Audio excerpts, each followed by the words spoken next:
Teachers are natural innovators, entertainers, and problem solvers. They dream of growing old into the profession, teaching their kids' kids. But sometimes career goals shift, and that makes opportunities outside of the classroom seem intangible.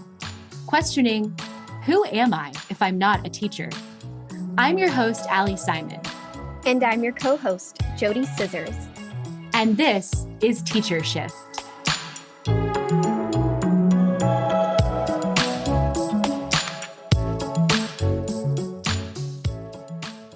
Teachers are always making plans, lesson plans, behavior plans, individualized academic plans.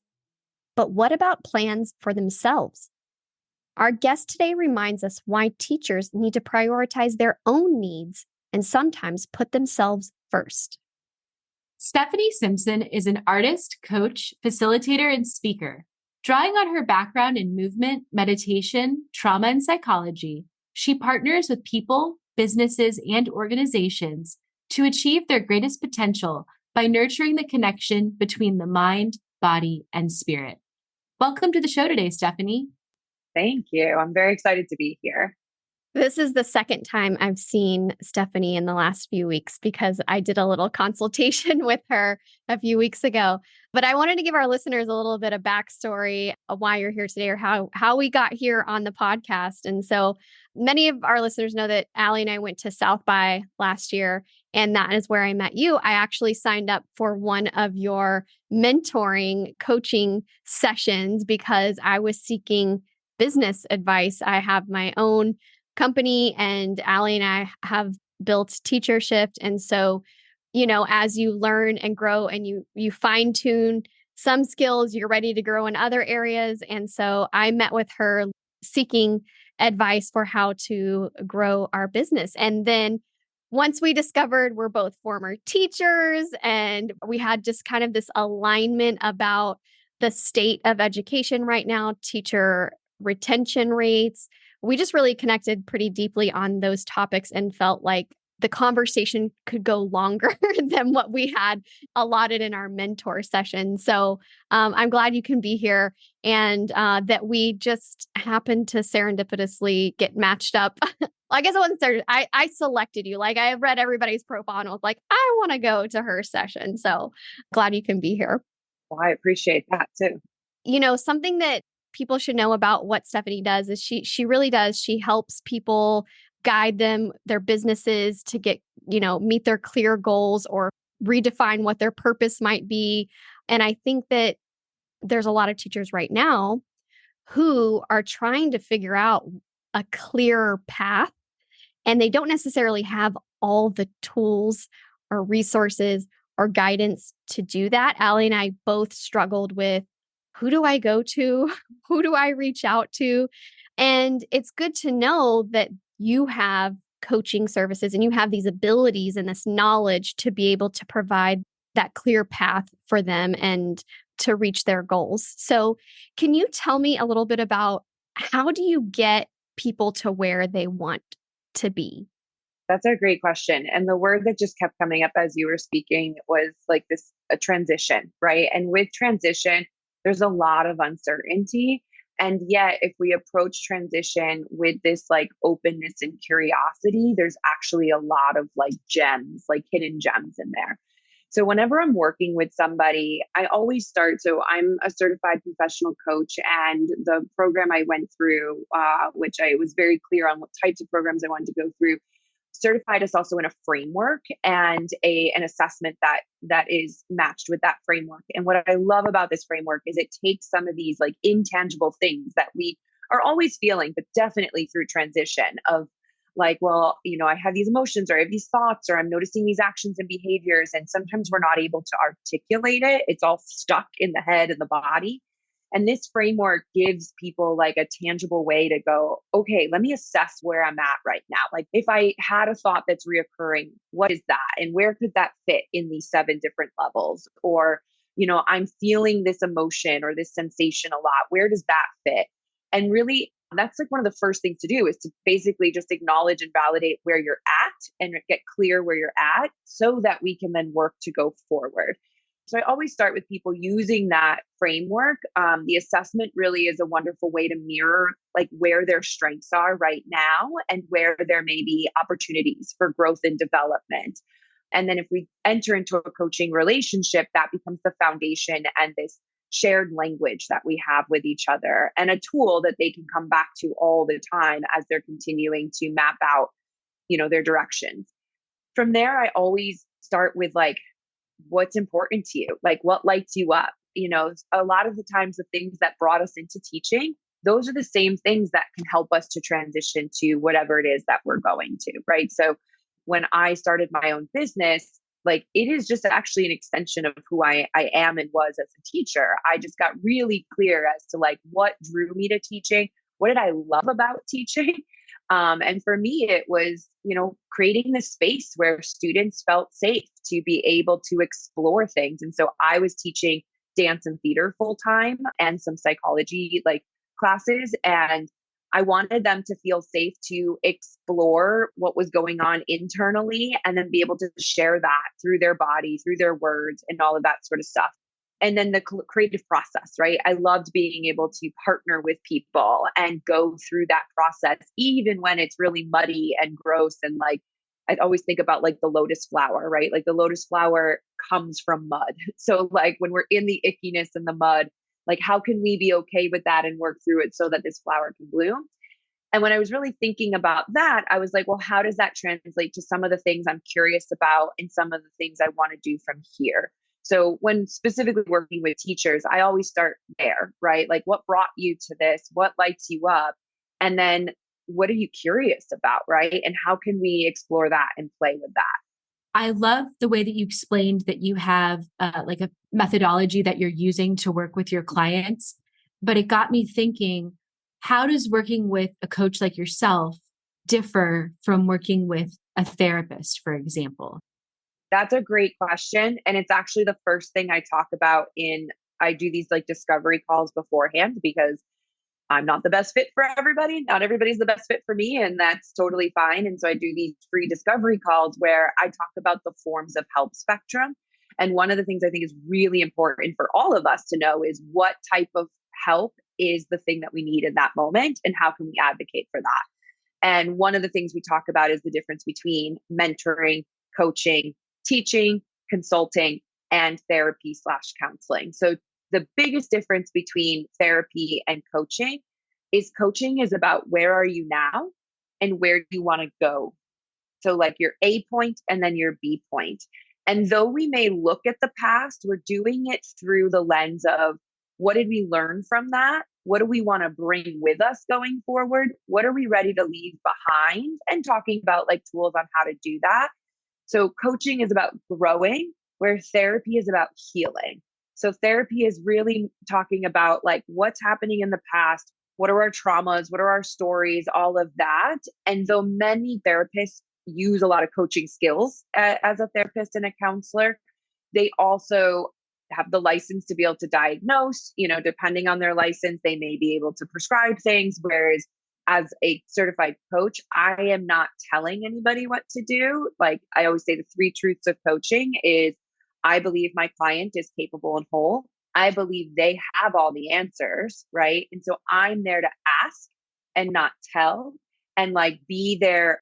If we're like we're on like a road trip of life, like I'm their co-pilot and I'm their mirrors, I'm holding them the map. I'm asking what direction do you want to go, but I'm never telling them. They're always in the driver's seat, where a therapist does do some telling at times.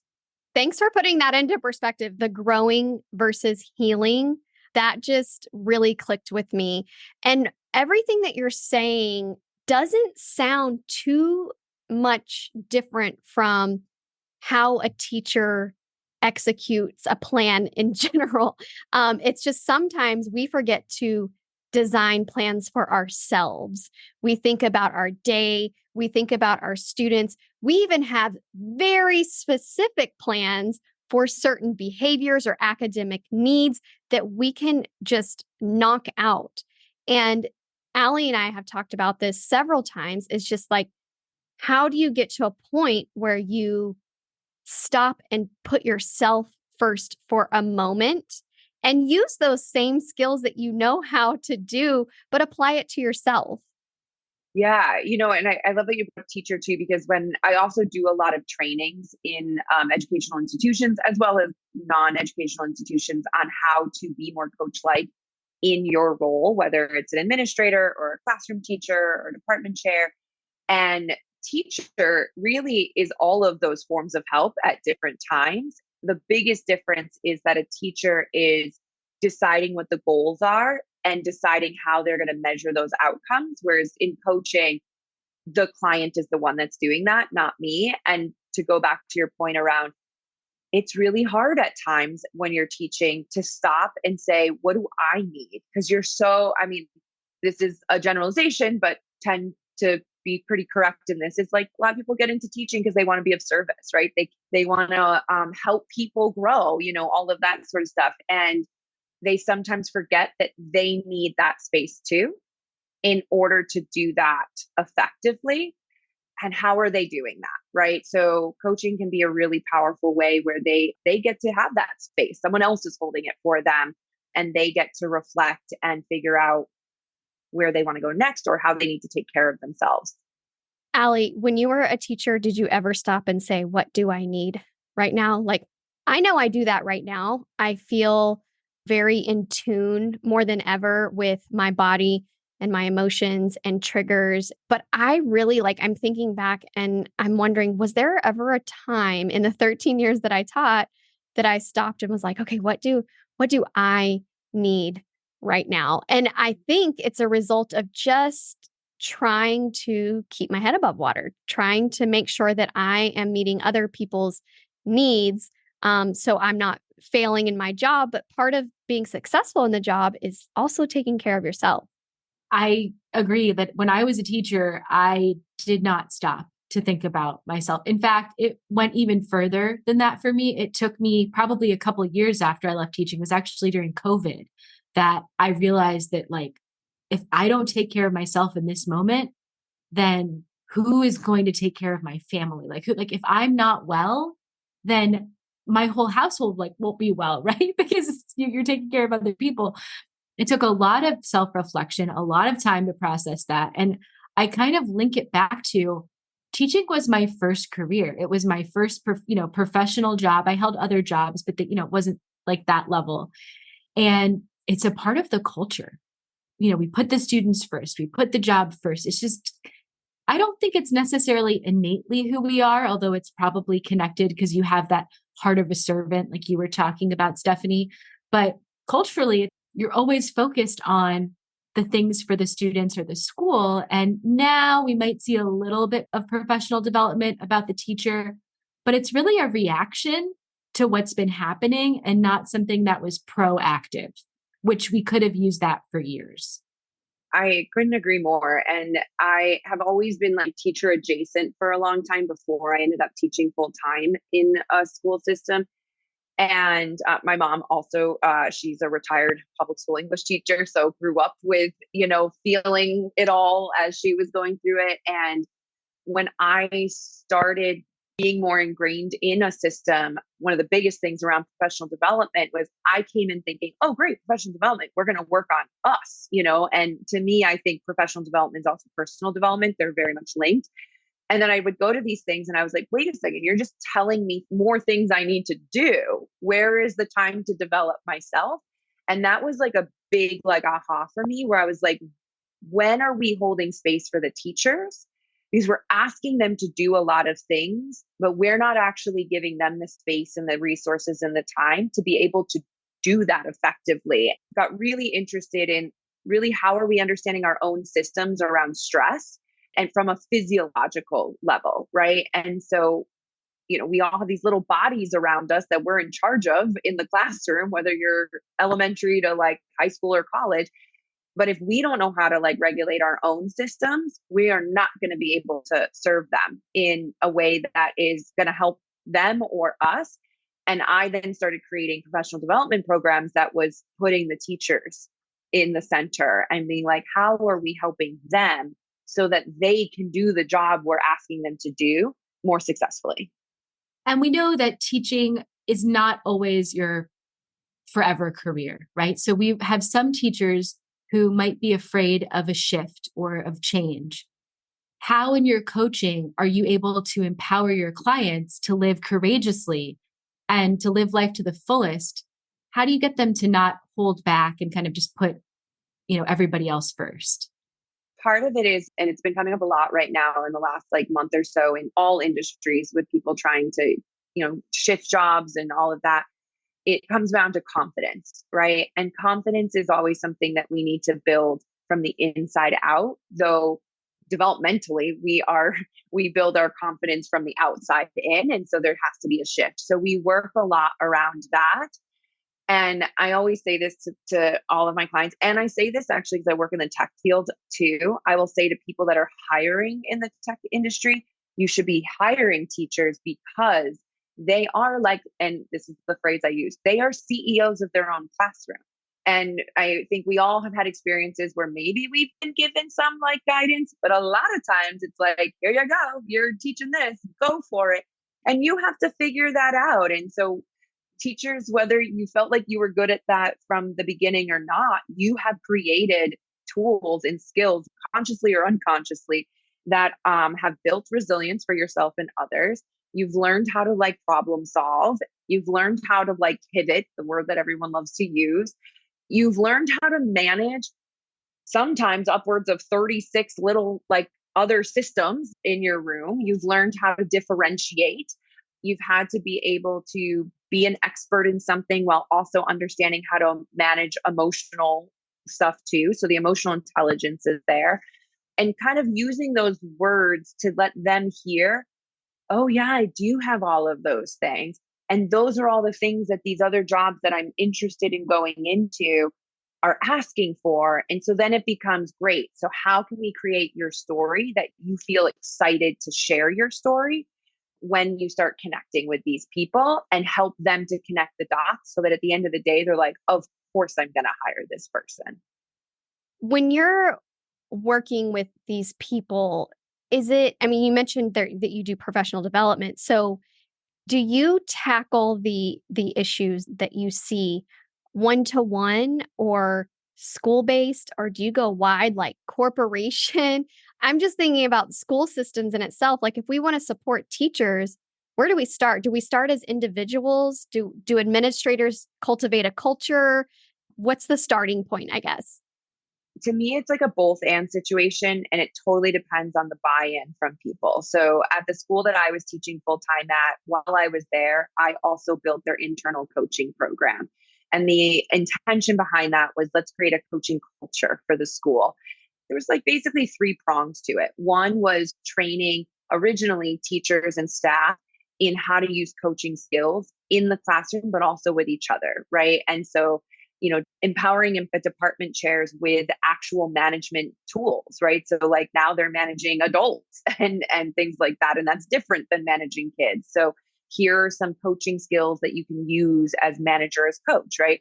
Then we branched out to parents because this was a private school. And I mean, every school, the parents are a part of that ecosystem. In a private school, they very much are. And so we started teaching them coaching skills, which then really shifted the dynamic of parent-teacher conferences, of how everybody was speaking to the kids. We've done mini workshops with the students. So like this was a K through 12 school. So for high schoolers that were in leadership positions, we started training them in this too. So now they're getting leadership skills. So that was one part, was training. Then we did these smaller workshops, or I would work with departments as a group and taking what they were feeling was some obstacles or challenges that they were working with. And I would use the framework that I'm trained in to work with departments. But then we also had one-to-one coaching sessions where individuals in the community could get one-to-one sessions with me that was sponsored by the school. So that is like the framework that I have like put together for schools. Now that's not how I work with every school. Not every school has maybe the resources, time, money, all of that to do that.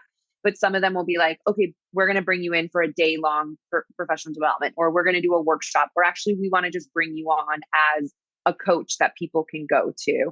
And it's like part of their benefits package of like, this is a resource. It's confidential because as an ICF certified coach, it has to be. And so that's how I work with a lot of schools and similarly to other businesses and organizations as well.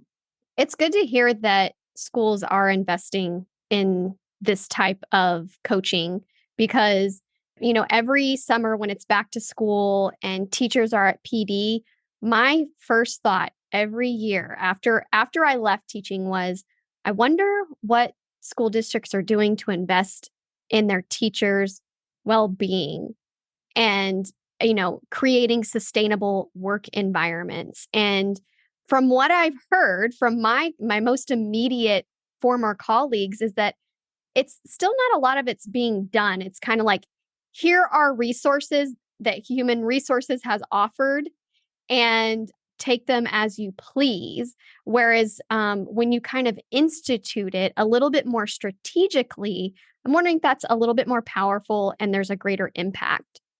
Yeah, I would agree that some places are a little more open to this. Some of them have it as like a higher priority. And just like any industry, some of them are like, oh, we'll bring you in to do this so we can check this box. Right.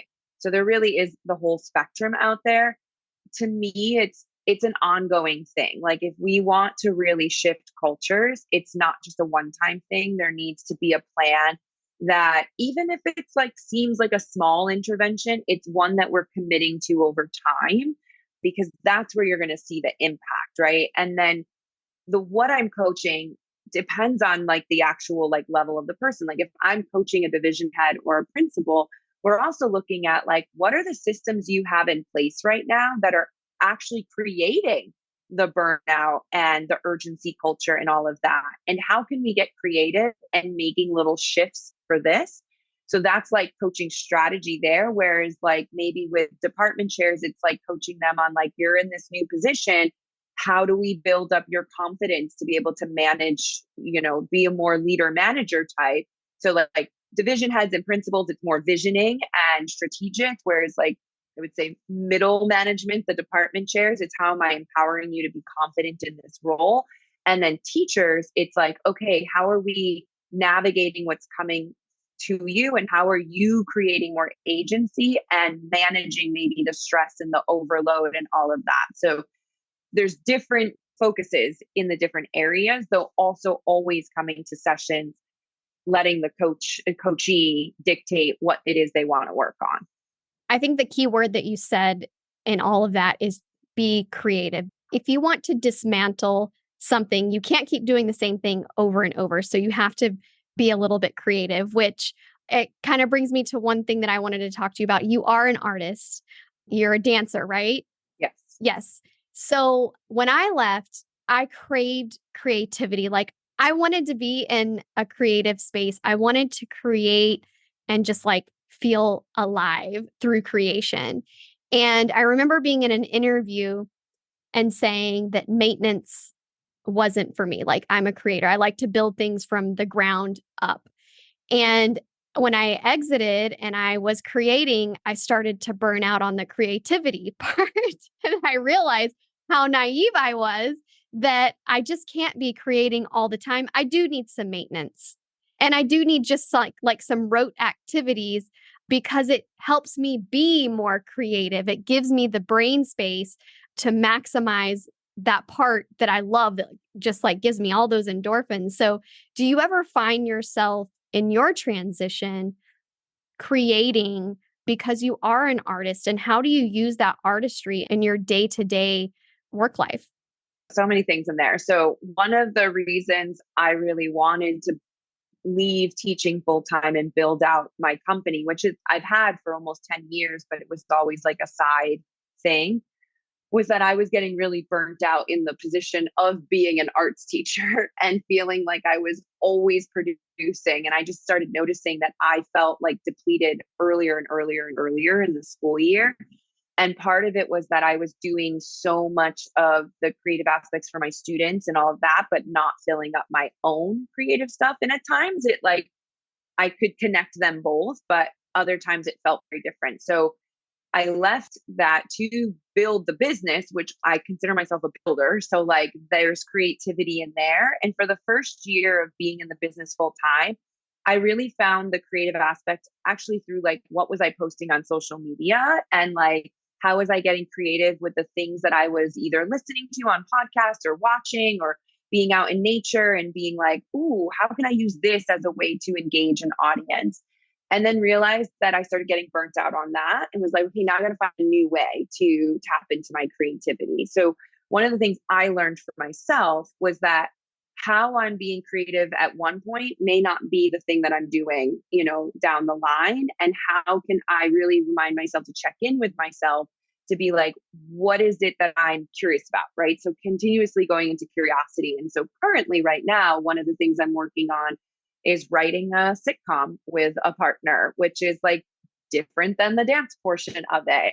And, having the brain space for that. But as a dancer, first and foremost, I always have some sort of movement practice and was able to get back to dancing with people that I danced with like 15 years ago and trying to create that way. And it may not be like every day or every week, but making space for those to kind of, as you were saying, balance some of the other things that I'm doing. Well, and you're doing the art of running, preparing for your marathon, which is like, it's like physical and mental. Like, how do you prepare both of those things?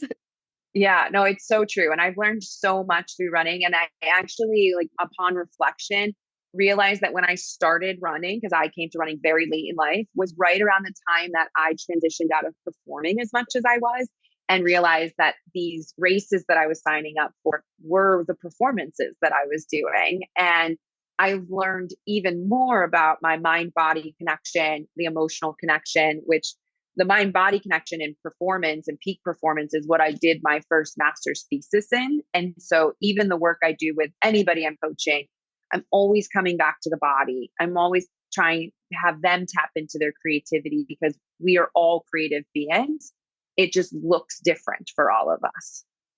Well, Stephanie, your conversation with us today was really eye-opening in reflecting on honestly how far I've come since transitioning out of the classroom and being able to pay attention to what I need. That's something that I really struggled with when I was in the classroom, that I always put, school first, work first, my kids first, my husband first, all those things first. And I was never there.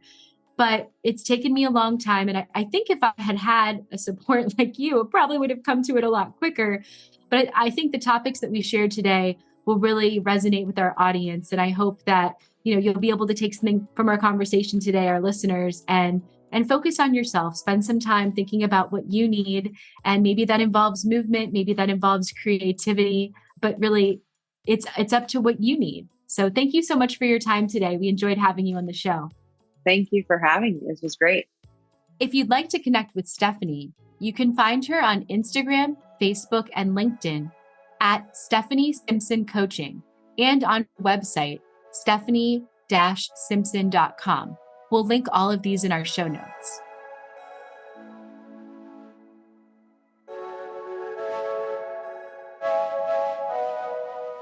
Are you interested in suggesting a topic for Teacher Shift, being a guest, or recommending a guest? Please see the episodes page on our website to make a submission. And if you'd like to write for us, see our blog page. If you liked Teacher Shift, give us a 5-star rating and follow us on Instagram, Facebook, Apple Podcasts, Spotify, and Amazon Music. Today's episode was written and recorded by me, Ali Simon, and my co-host, JoDee Scissors. Executive produced by Teacher Shift. Produced and edited by Emily Porter. Original music, Emoji by Tubacker.